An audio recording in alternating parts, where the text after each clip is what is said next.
Good morning po, Yusek. Balikan ko lang po dun sa di umano'y pulveron na video ni Pangulong Marcos. Na ay naimbestigahan na yan, pero biglang iimbestigahan pa ng DOJ at NBI. Napatunayan na po na ito ay fake doon po sa isinagawang pagsusuri from yung Indian company.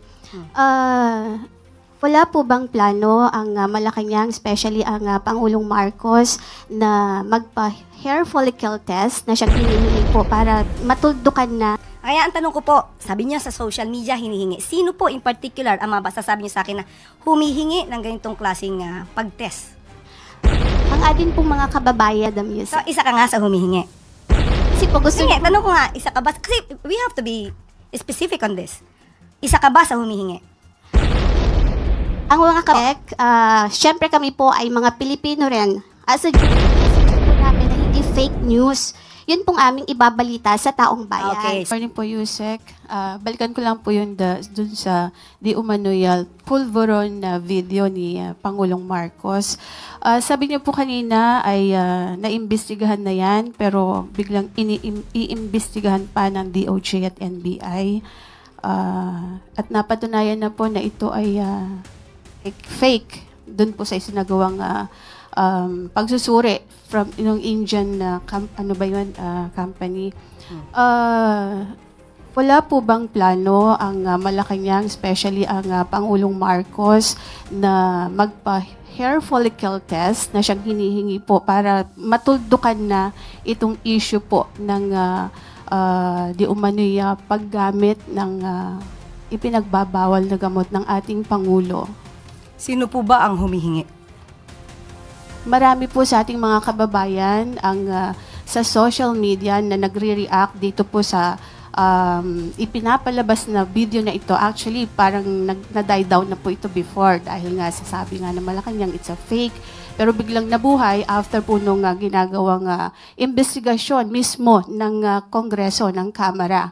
Kaya po muling lumabas itong video na ito. And sabi nga po nung vlogger na si Miss Pebbles Cunanan ay si Attorney Harry Roque, yung mastermind nitong video. Pero inamin naman ni Miss Maharlika, yung another vlogger, na parang siya yung nagbigay lang kay Attorney Roque. Kaya ang tanong ko po, sabi niya sa social media hinihingi. Sino po in particular ang masasabi niyo sa akin na humihingi ng ganitong klaseng pag-test? Ang atin pong mga kababayan. Sino po in particular? Pwede po sigurong... Ikaw na po ba? Sige po. Kayo po ang humihingi? Okay. Para po masabi lang ninyo na mayroong humihingi. Pero marami po sa social media So, kung kayo ay nagbabasa po sa SOCMED, Madam Yusek. So, isa ka nga sa humihingi. Kasi po gusto Sige, niyo tanong ko nga, isa ka ba? Kasi we have to be specific on this. Isa ka ba sa humihingi? ang mga kababayan po natin. So, isa ka sa humihingi.